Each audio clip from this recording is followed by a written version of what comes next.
Time doesn't erase murder. It just hides it better. They said the case was closed. They said no one was watching. But someone always is. This is Santana True Crime. Welcome to Santana True Crime. Tonight, I'm joined by the host of True Crime podcast, Murder Unscripted, Ed Hydock and Melissa Spivey. Ed is a veteran true crime producer whose bio credits him with work on iconic documentary series like Forensic Files, Cold Case Files, and City Confidential. Experience he now brings into the podcasting world. Melissa is his co-host and longtime true crime enthusiast, helping make Murder Unscripted a favorite for listeners who love deep dives into real cases. Also with me is my brother, co-author of our book, A Murder on Campus, the Professor, the Cop, and North Carolina's most notorious cold case, Dr. Brian Santana. Ed, Melissa, Brian, welcome to the show. Pleasure to meet you guys. Thank you so much. Thanks for having us. Thank you. Ed, I appreciate your experience and how long you've been in the game. I wish I would have known to shorten our book title there. That's a mouthful. That's okay. Yeah, it's been a journey, man. And every day you see how true crime is, how far it's come and what it's evolved into. And just remember the early days when you didn't even think it was going to make it. You're like, this has got to be a short-lived, and it was not. It's alive and well. Yeah, and that's what I want to touch on. I think it's really cool how the podcast scene has exploded. Now people are doing more on social media as well, where they're essentially having a short form show on TikTok or Instagram. Right. But you've still got these iconic shows like Forensic Files continuing to go on, and people are still watching them, especially the older ones. Yeah, and it's morphed into, I mean, you've seen the boom where every network now has a true crime show of some kind. It's like, it's still, I can't get over how big of a draw it has. And I think it's wild because growing up, I was always into it, but I didn't know other people. I was like, am I weird that I like it? But then, the podcast started coming out and I was like, okay, other people love this too. Yeah. Melissa, were you like the weird kid who wanted to, visit a body farm and do forensics? I mean, wanted. Want to? Yeah. Yes. Maybe already signed up to go to one. Yes. Yeah, I meant nothing wrong with that, right? I feel like I'm still the weird kid, but yes. Yeah, very much so. So, Ed, how did you get into Forensic Files and kind of this industry? Yeah, I kind of fell into it. So I went to school at a little university called Kutztown University in rural Pennsylvania, which was about 45 minutes from where I was living at the time where I grew up. And I went in for television. I just knew I wanted to do TV. The true crime was kind of that I fell into, but television I thought would be something creative, something that will have longevity. It will never go away. And just something that I felt like I could really explore how to just tell these, because you see them on TV. Even back then you were seeing like not quite true crime shows, but you were seeing there were always mysteries like Perry Mason, Murder, She Wrote. I mean, stuff like that. So it felt like a super cool opportunity to get into television. And then so when I got to time to do an internship, it was my university was just down the street from a place called MedStar Television, and they did medical news for they would put together news packages that were sold to various stations across the country. But then at the other side of the building, they produced Forensic Files. And I was like, wow. And I knew that they always accepted interns. So I applied there. I was like, what a great man. Talk about getting in on the ground with something that's huge already. And then what happened is I started as a production assistant. So I would go out and do these recreations of all the episodes. And then they knew that I could write, and I had expressed interest in being involved in the story development. So I got hired as like an assistant producer or an associate producer. And that involved finding stories from scratch. We had big orders back then. They were, if you guys recall, they were 22-minute shows when you had commercials. So they were short, but our orders, we were getting 30, 40, 50 episode orders. Each season had dozens of episodes. So they were long seasons. And so we were tasked with finding new stories, and they had to be fresh. They had to hold a half hour of TV, and they needed to have at least one. You guys know, are you familiar with red herring, the term red herring? Yes. So they needed at least one red herring to hold enough mystery for a half hour. And when you get on to hour-long shows, Go ahead, Brian.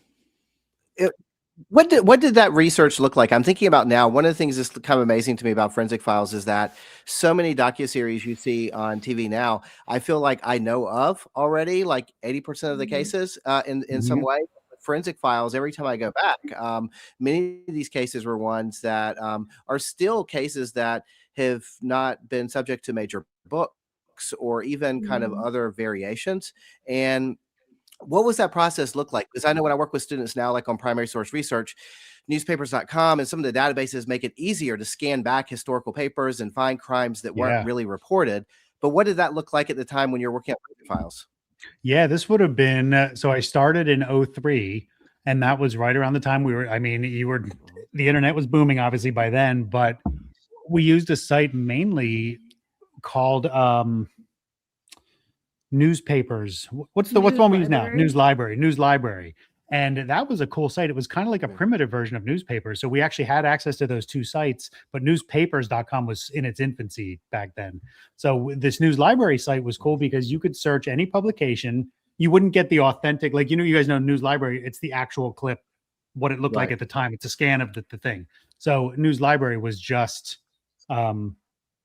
I've never been on it. No. It's just text articles like you would read on the internet, but you could pull from, you could do it by region. You could be like, I want to look in the Pacific Northwest, and it would be like California, Oregon, this, and you could search by region, search by state, and it's all about the keywords you were typing in.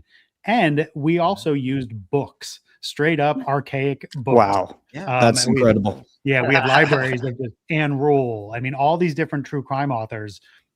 Michael Fleeman had a bunch back then. So just, and some of the academic textbooks too, because we would write these stories. There's a major scientific element to it. So we would have these books from all these different experts that we would source then. So it was kind of archaic. So do you contact the department where that case is involved in and get them on board, or how does that process work? Yeah, you need to, in order for us to pitch a story, even that, and this is true today, the casting demands are a lot heavier now than they were back then. But like to pitch a story, we would need usually someone from law enforcement, a family member of some kind, and then just access to the resources, meaning like the evidence file. So they always had to be adjudicated cases. We never did any cold cases. So it was very strict back then about what we did and didn't do. Yeah, that always amazed me because, with our book, we were trying to get cooperation with the Asheville Police Department. It's still a cold case, but we were having trouble. And we always said, if Dateline approached them or some big show, I'm sure they would just open the books up. Exactly. They're very picky about that. And that's why it's tough to do cold cases. And now it's so much different now with the internet, but back then we just didn't touch them because cops wouldn't participate. Melissa, what is your experience with those earlier episodes? I know that you're a guru on the subject. I think it's wild that season 1 of Forensic Files seems to be much more violent. They show more crime scene pictures. It's like grittier. Because my favorite episode is the John List episode. And I was watching it recently, and just the pictures of the crime scene, I'm like, I can't believe they put that on TV. I feel like now it would be blurred out. Yeah. Oh yeah. And that's true for everything. Even the kids' cartoons now are, tamed down from like the old Looney Tunes and where they'd actually shoot someone or blow someone up and you would, see the skeleton. Can't do that anymore. Those Forensic Files recrees, even the ones when I was there too, were fairly graphic. They were some of the shows I worked on, like, for example, Cold Case Files, the reboot that we just did maybe 4 years ago at this point, when it came back. Every recreate, there were no actors, which I loved because I feel like it's easier for the family then to watch that episode and not be like, there's something about, like, to me, they know all the facts about their loved one's murder, but then to see people recreating it, I always felt like there was something about that just didn't sit right. And I imagine it would be really hard to watch as a family member. But Cold Case, we did stylized things. And the example I always give is like, we had a young girl who was taken from her room. Someone burst in through a window. So we'll show an open window with the curtain blowing and like a teddy bear on a chair instead of showing somebody ripping a young girl out from under and I always feel like they're more impactful because you're letting the audience kind of just build their own image of what happened. And how did that work with the actual families too in these? Because we're in terms of early on when you're developing, did you reached out to law enforcement? At what point in the process did the families ever become aware that let's say their story was going to be featured? Well, so rarely would we do a story without family consent.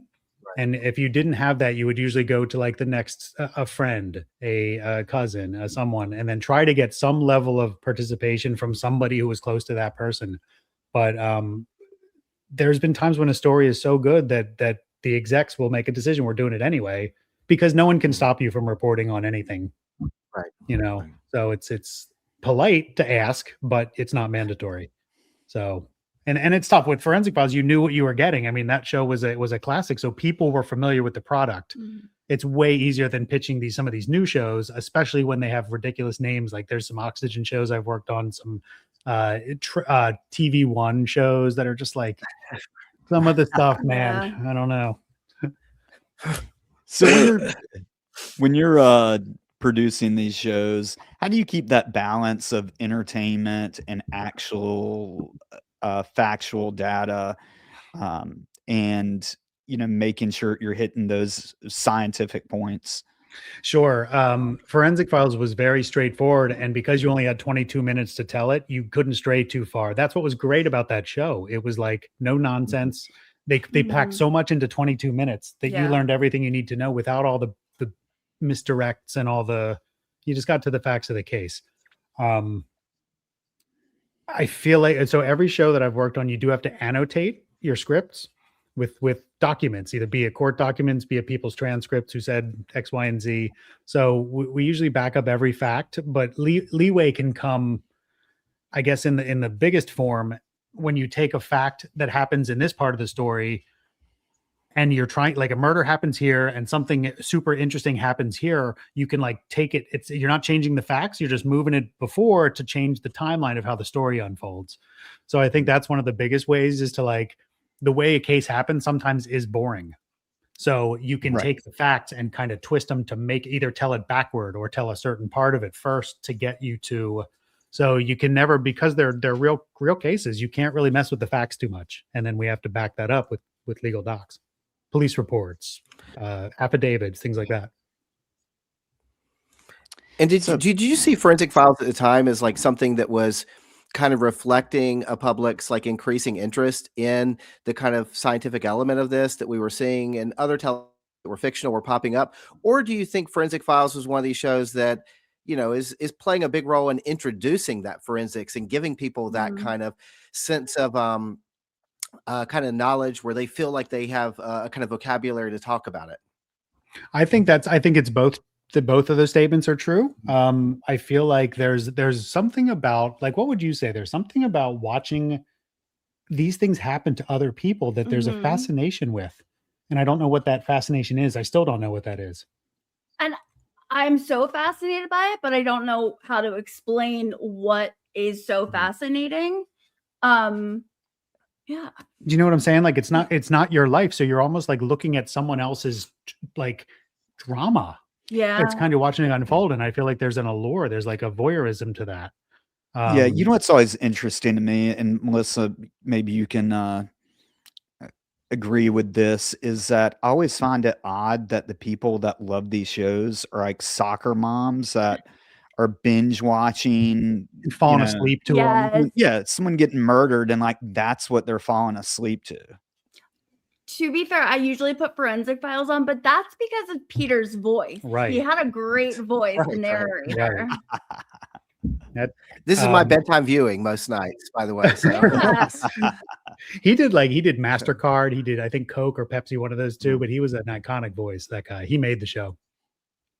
Yeah. Did you have a sense of the audience at the time of that? Did you have a sense of who the audience was at the time? I mean, now when we were doing our book, one of the things the publisher told us was, they said, when you do readings, it's going to be about like 80% like women that are at the readings. And that was something that I kind of knew that, but it still surprised me, just like how kind of the kind of breakdown in the audience. Did you have a sense of who the audience was at the time? like that? So I wouldn't say that I was so green at the time. Like, you have to remember, I was coming in, I was 22 years old. And I mean, I was learning the ropes, not at that level, not at the executive level where they knew numbers and ratings and all that. It was more about just like, I was finding stories. My job was people, like working with people, getting them to agree to do this show, to get them scheduled, to get it all blocked out and like how the crew's going to go. And it was a process. But I would just say it came out. I mean, I think the OJ trial was a big catalyst for a lot of this, and Court TV at the time. And I think they're doing it again now, running trials again. Like, people were just fascinated by law and these criminal cases. And then I think it took on a life of its own, and Forensic Files really was no thanks to me. I mean, I didn't create the show. I just worked on it. But it was I think an icon, and really did jumpstart true crime in general, the true crime television shows. Yeah, I always find that interesting, that I feel like that OJ trial really set the tone for what people expected. Right. And so now they expect the trial to be on TV and everything, kind of like Karen Reed, you know, of how big that case was and how many podcasts were launched over that case or talked about that case, and of how much attention that got. I feel like that's now the norm, where if a judge were to rule that, you know, no cameras are allowed in the courtroom, people would have a heart attack. And there are states that still don't allow. That's why you see the sketches. You see sketches come out. But yeah, it's just so fascinating to people. And I mean, it's taken on a life of its own, because I think back in the early days that things were more straightforward. They were more serious. And then they just morphed into like these outlandish, ridiculous versions of these stories. And it's like, those are the ones that you work on and you do the best job you can, but you may not agree with the tone of the show or everything about it, but you just do your best. Melissa, what are a few cases or episodes that stood out to you for Forensic Files, or you can name in our show? Definitely for Forensic Files, the John List case. That was the first episode I ever saw. I think I was 9. And why are you watching Forensic Files at 9 years old? I don't know. That is weird. Very good question. That's true. Let's get to the real investigation here. Yeah. What happened? All right. So you're 9 years old, and do you find Forensic Files, or does it happen to be on? I think I just found it flipping through channels, and I just remember being hooked, because I can see the episode in my head. The beginning's like in black and white, and there's this creepy organ music. And to this day, it still gives me the chills. And it's just so fascinating, because you don't think things like that really happen. Yeah, that opened people's eyes, I think, to like, and you were seeing it in small towns. Like, people were realizing that, are we safe anywhere? And we're not. Right. Yeah, I always love that about those shows, is like when it's a town that you have to look up. Right. It's like small town USA, where you'd assume no crime would occur, but yet no one locked their doors. Yeah. One of right. Those. Yeah. So, and some of these were ones that you were also kind of like, Ed, that you were also in your town too. I mean, you're not in your town, but like you're working primarily on season 8, right? Well, that's when I started. As a producer? So I worked so I worked season 8 through 14. And then so we had a bunch of layoffs. Court TV rebranded, and they became True TV. Like, if you guys remember that. So when that switch happened, the programming changed as well. And then Forensic Files was kind of left behind. And that's when the season 14, there was supposed to be a season 14, and never happened. So Shadow of a Doubt and some of those episodes that were like set in Pennsylvania, were those ones Cameron was talking about, like just kind of excavating these like smaller towns, but these were also towns in your state. Did it give you a different way to think about your state doing this kind of thing? Yeah, it was always cool to work local stuff. The one that I actually did was one of my favorite cases ever, and we covered it on the pod not that long ago, was David Reed. And David Reed was this little paper boy from a town called Schuylkill Haven, Pennsylvania. And he was on doing his paper route one summer day and just vanished. And they end up finding him months later on a hillside. But the point of this is that I actually found it when Forensic Files was on hiatus. So we were like looking to do a 14. So while the network was kind of deciding the future of the show, we were still working behind the scenes to like get ready in case they say yes. And then it never manifested and people got laid off. But that was a case that I had found during that period, and then ended up doing it for 2 different shows. We did it for a show called Nightmare Next Door on ID. And then again for Cold Case Files. So Cold Case was obviously a much more serious look than Nightmare Next Door. That was one of the kitschier. Every now and then you'd break away from the case and be like, but the detective, when he's not solving crimes, makes guitars. And it's like cuts to him. And it's like, but that kind of was in that generation of just crime shows that were going a little off the walls. So I was going to ask you this, Melissa. Have you ever heard of a great white whale? Yes. I've asked this to a few guests. Do you have a great white whale case? Bryce Last Pizza. I mean, this case, I stay up at night and worry about it. Like, I need to know. If I had a magic genie and they could grant me one wish, it would be to know where he is and what happened. Do you guys know that case? Give us some background on that case. Yeah. So he was a young college student and he started giving away some of his belongings. And then he went to go home. I think he was in California.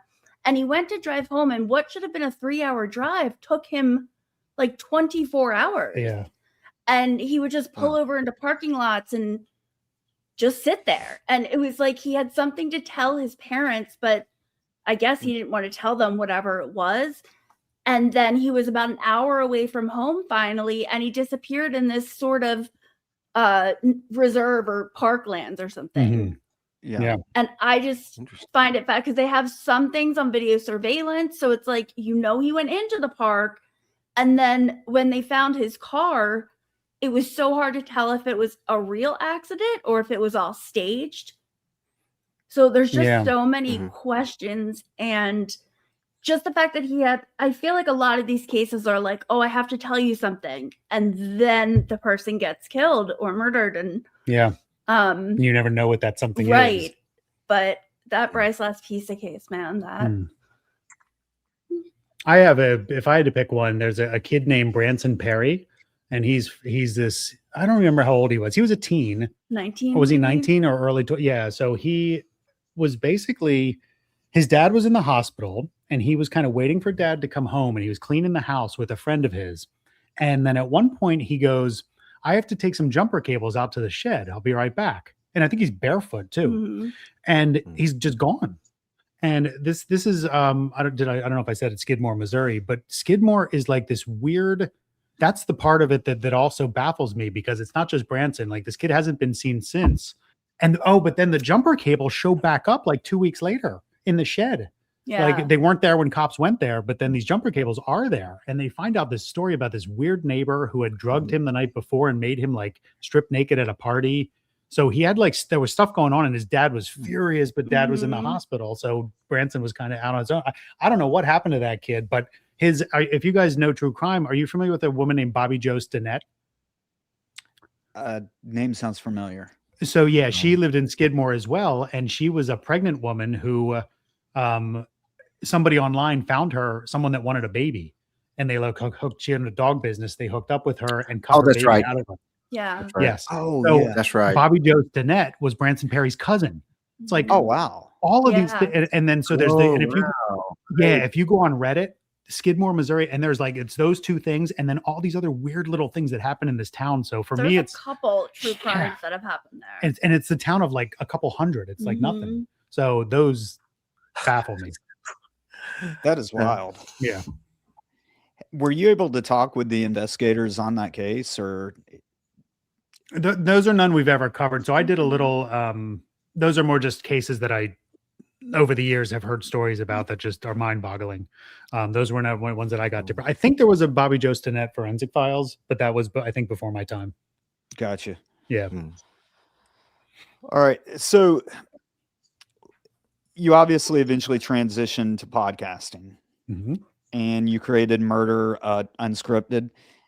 What was that experience like? And was that a choice just because of, I guess, the popularity of podcasting, or were you just looking for a different career path, or did you just want to do something with Melissa, or like, what's the reasoning?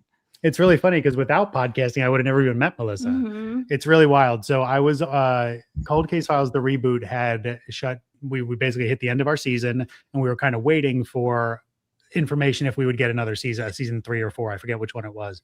And we were like, everyone got laid off. So what I do are like contract positions. So I'll be contracted. I'm an independent contractor, but they will hire me for X, Y, and Z production company who produces this show. So I'll be contracted to work for this company to produce season 2 or season whatever of that show. After that contract ends, I'm free to go do whatever I want again.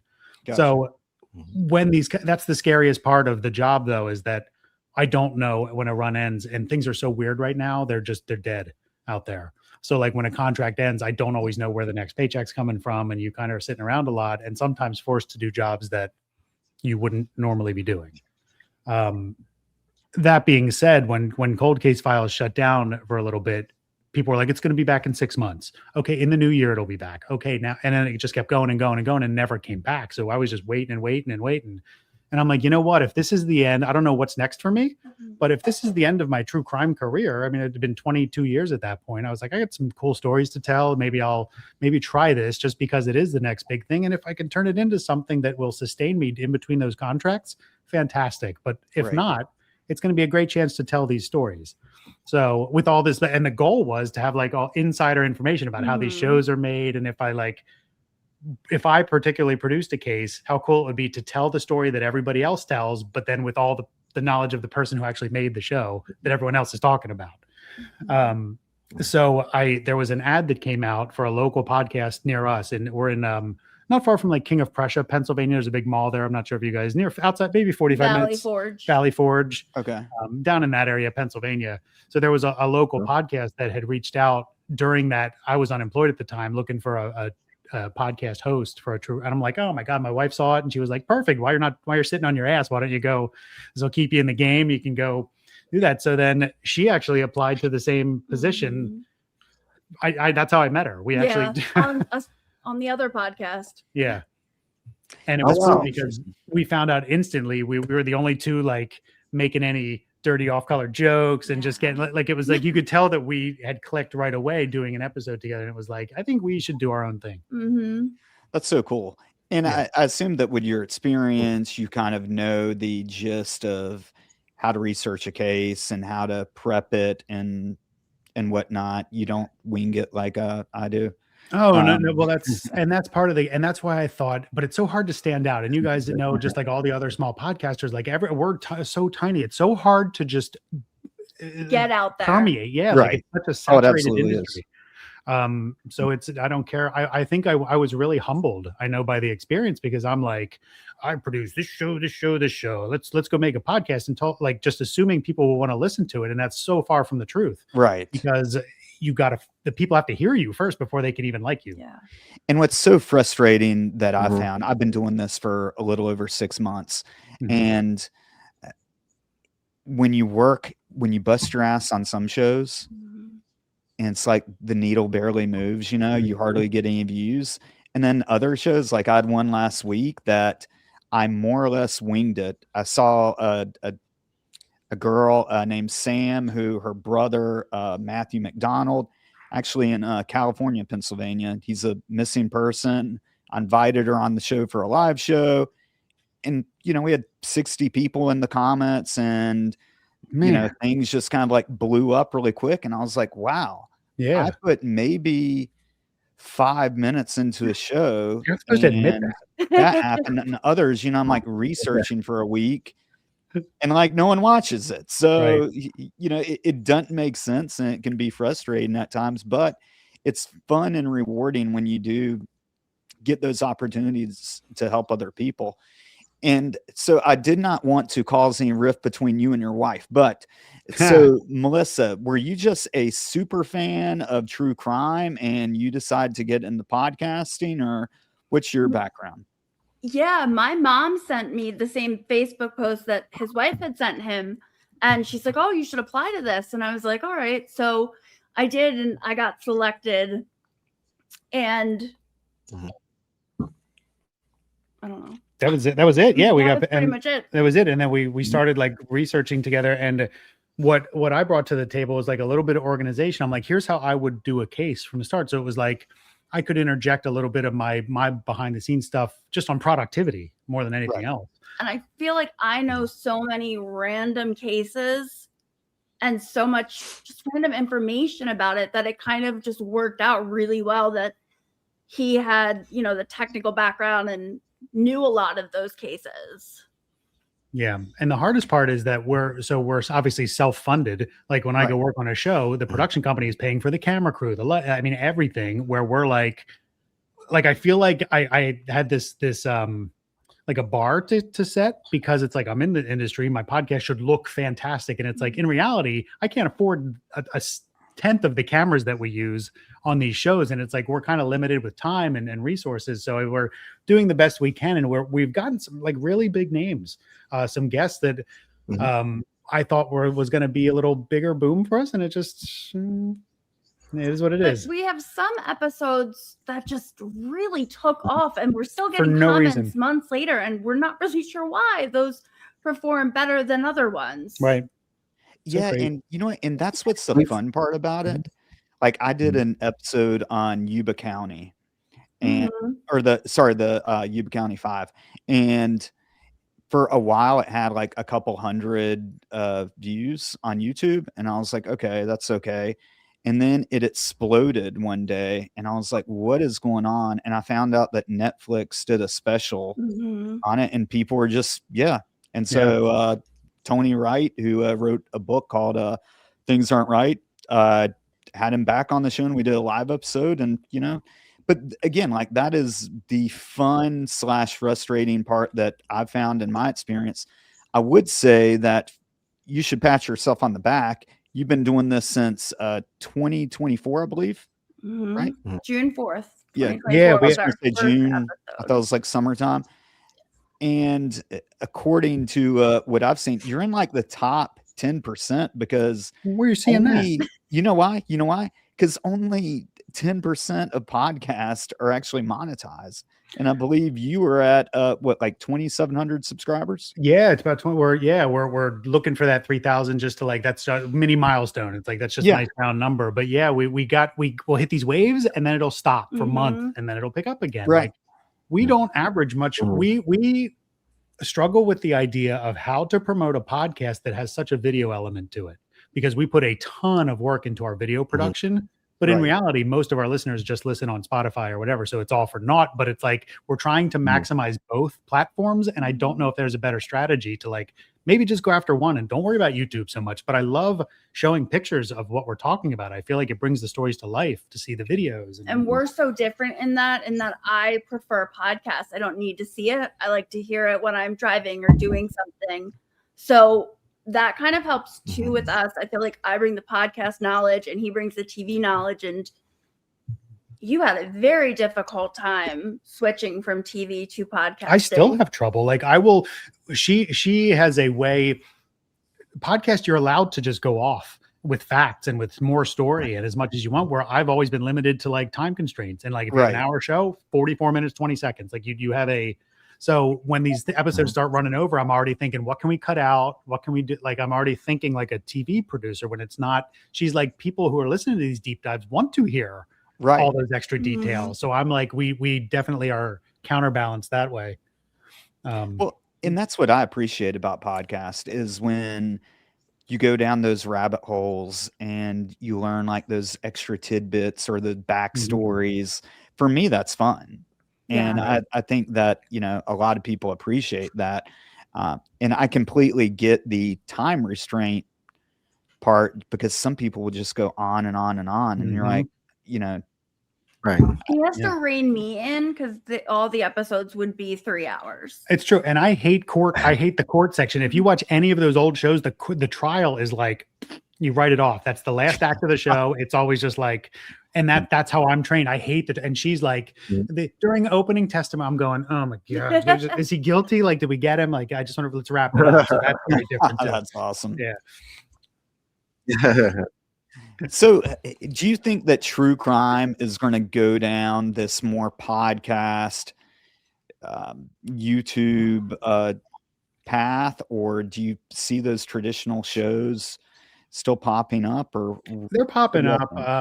People are either you're losing there's a couple different silos, and one of them is the schlockier, like Wives with Knives and all Southern Fried whatever.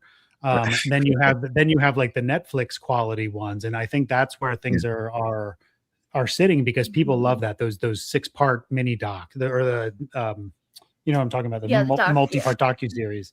But I also think with podcasting, and that's where we're all going to continue to struggle until something breaks for somebody, because everybody who can afford a $100 microphone has a true crime podcast.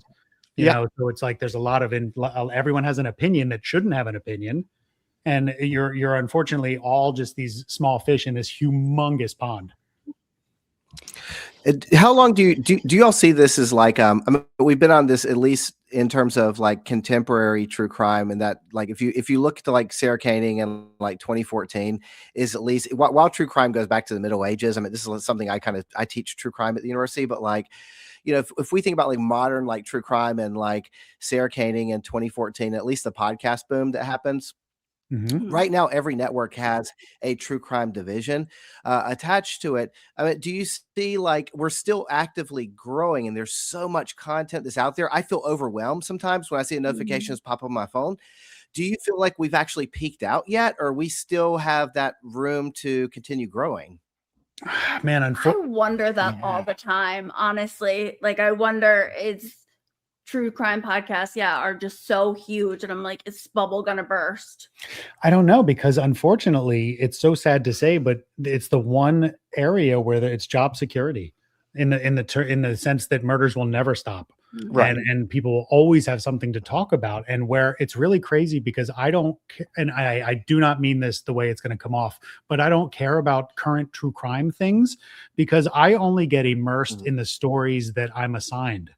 So I've mastered the true crime genre, but just in the stories sense that I'm assigned to. Like, I don't really get involved with breaking news. It doesn't interest me, because I do it all freaking day.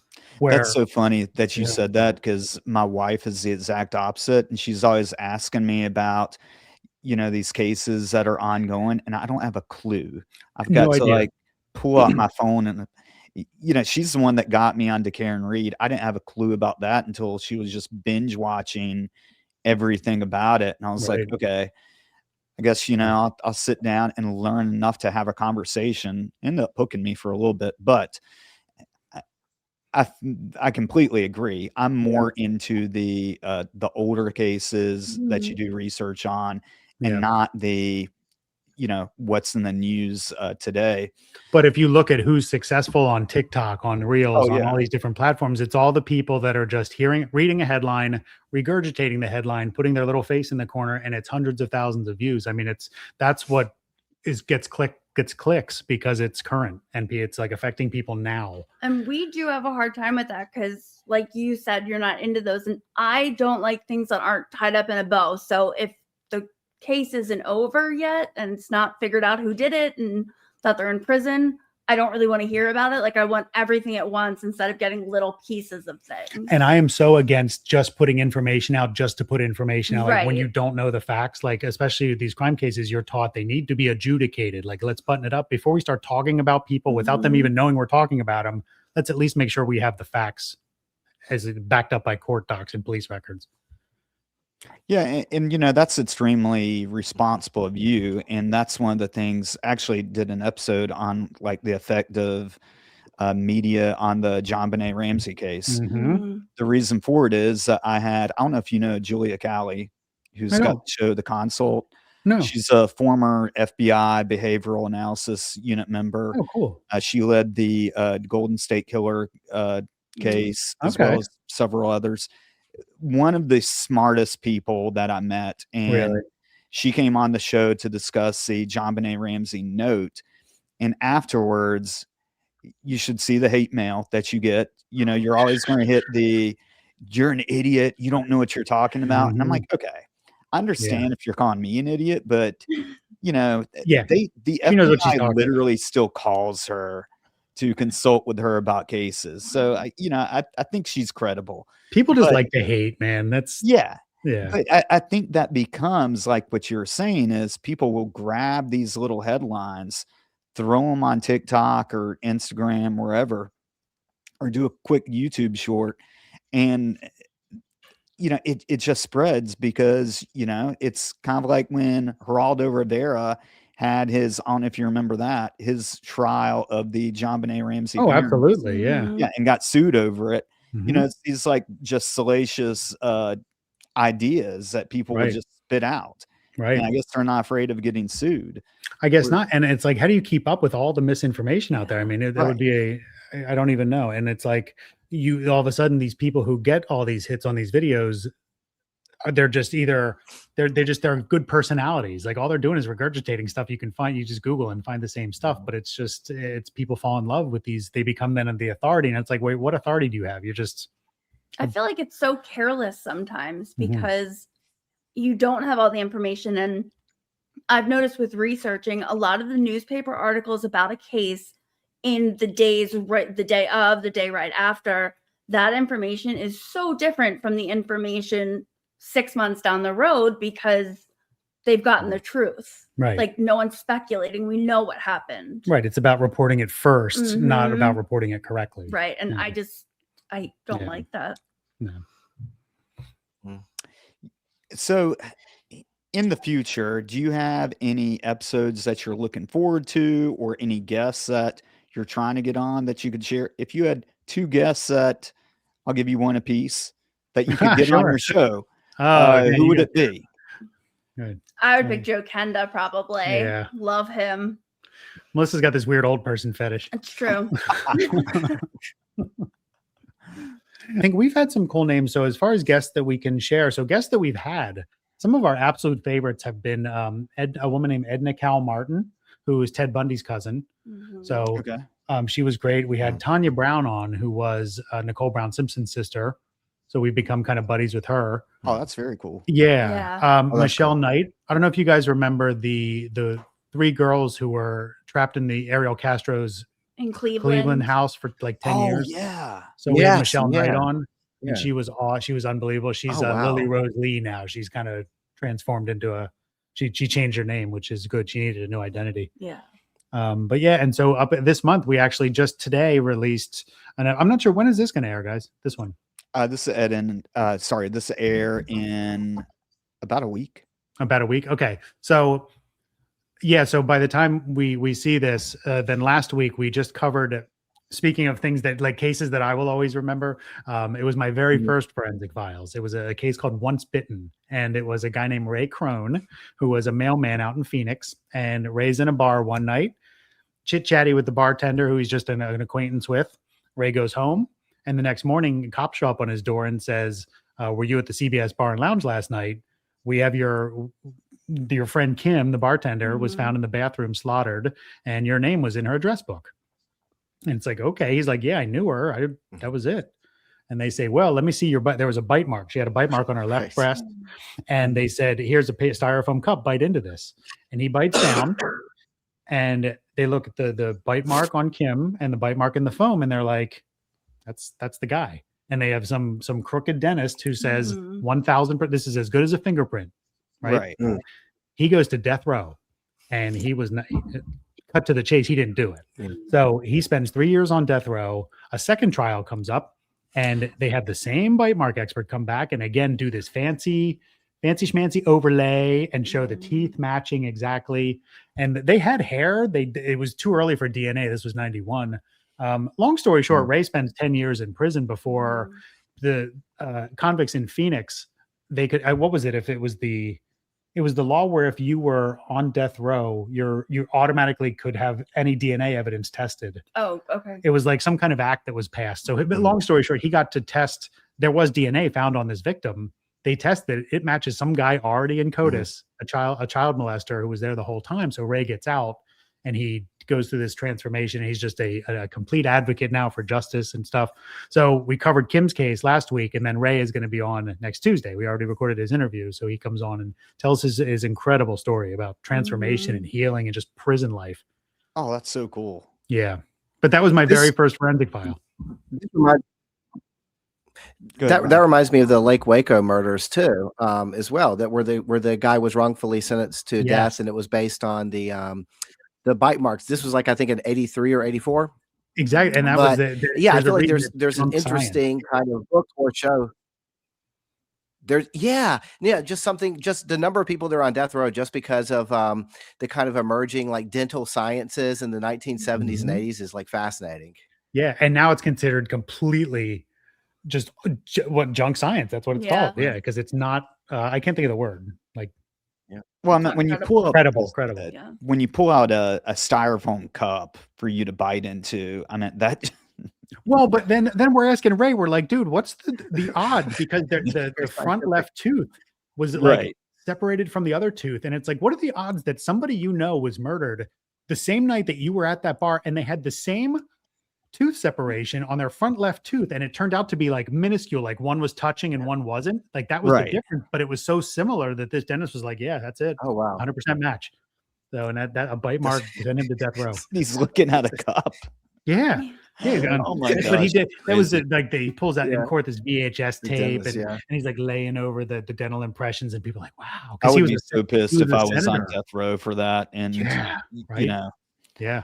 I've had William Noguera on. He was on death row for 42 years, but he actually did his crime. But I can, Sure. Who else do we have coming up? We have Leslie Roll coming up, Ann Roll's daughter. She's going to be coming on in April, that's so cool. I think.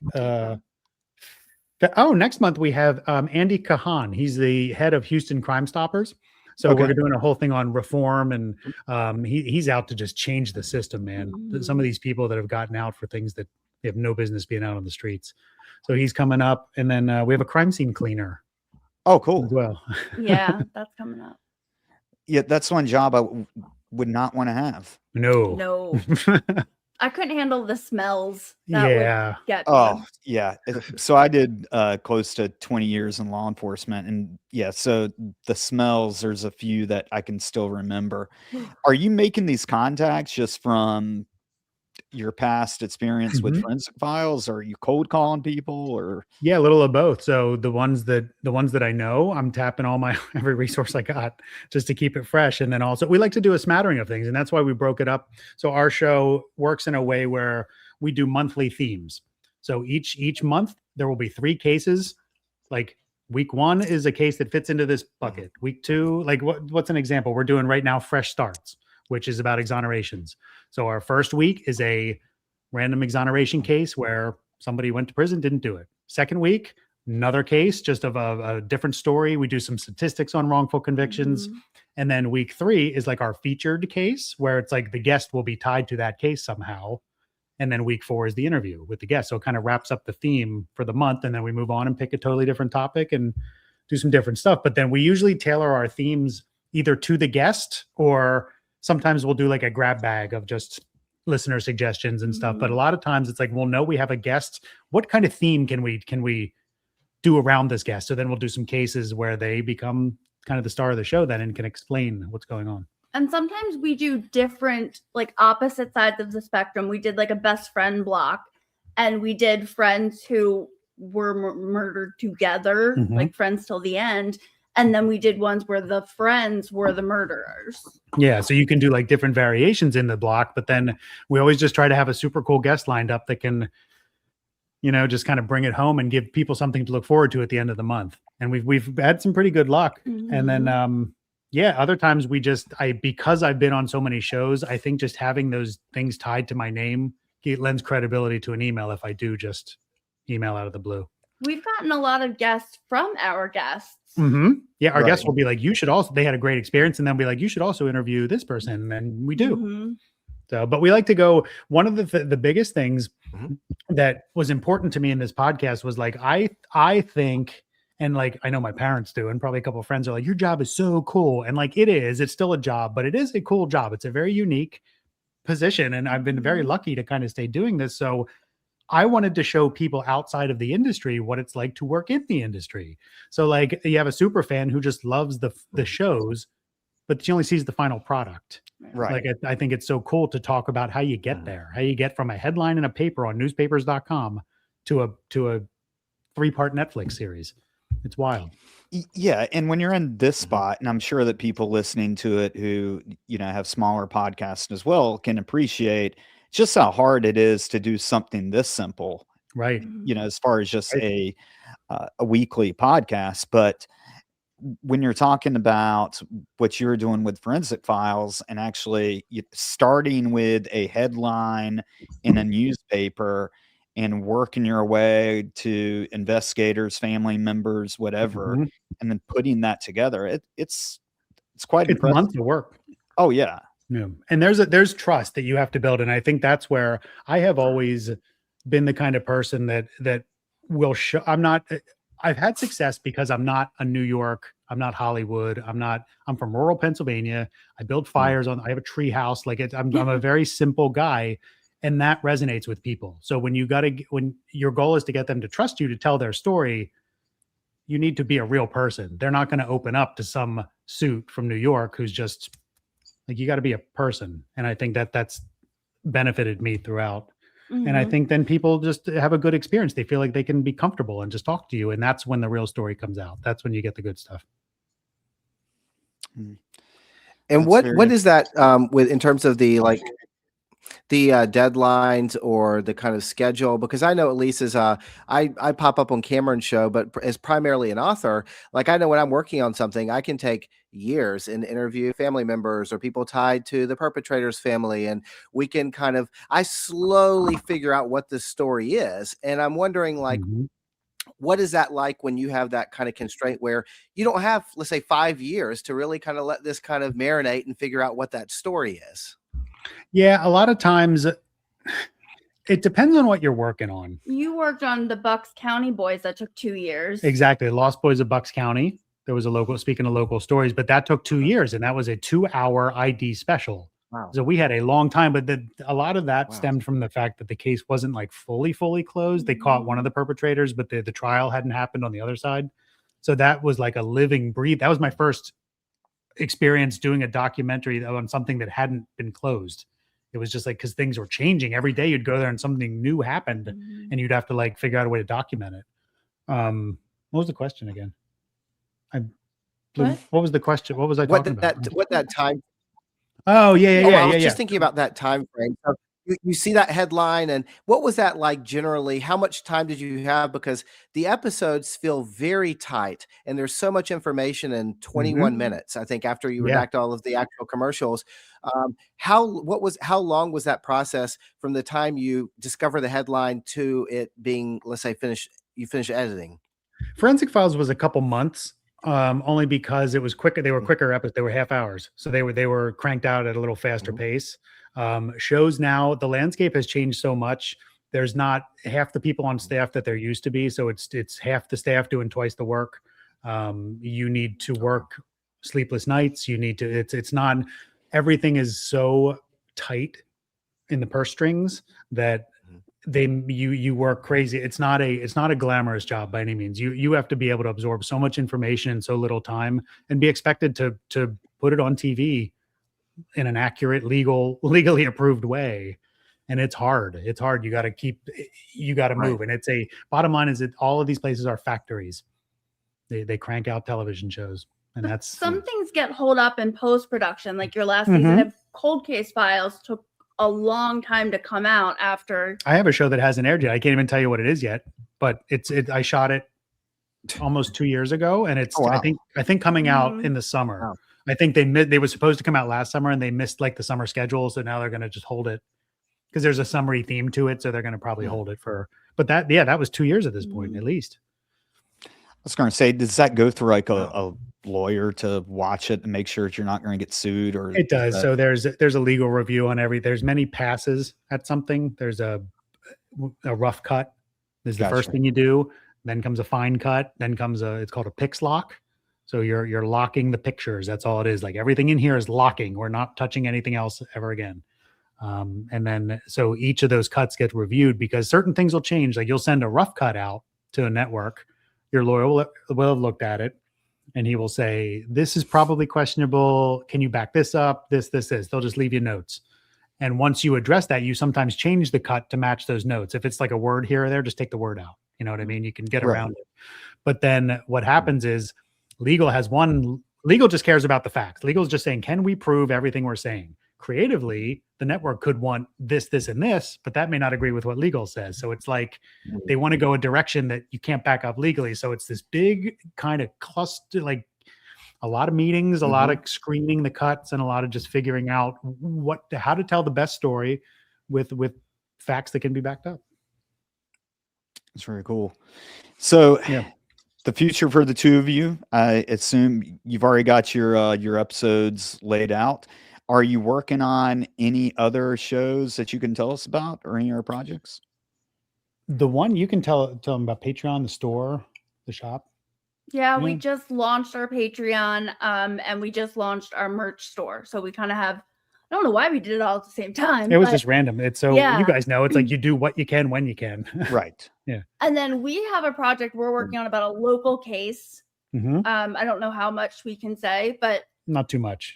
But that will hopefully be out by the end of the year, and it'll be like a sort of documentary. There's something going on locally that we have something in the works with that we just can't tell you too much about yet, but it's a case that has been around our area for years and years, and it's not any new breaking information. It's just there's something happening in the case that we just want to, now's a good time to kind of resurrect it and do like a little community thing with it. So is this going to be on Murder Unscripted though? Yeah, we'll put it on. It was supposed to be our 100th episode, like a big special, and it's not going to time out. Right, it's going to be like our 118th special or something. And if you want to become a Patreon member or pick up some merch, how can we do that? There's links on our website. Yeah, go to our website. www.murderunscriptedpod.com. All right, so www.murderunscriptedpod.com. Correct. You can go there, get your merchandise, join Patreon.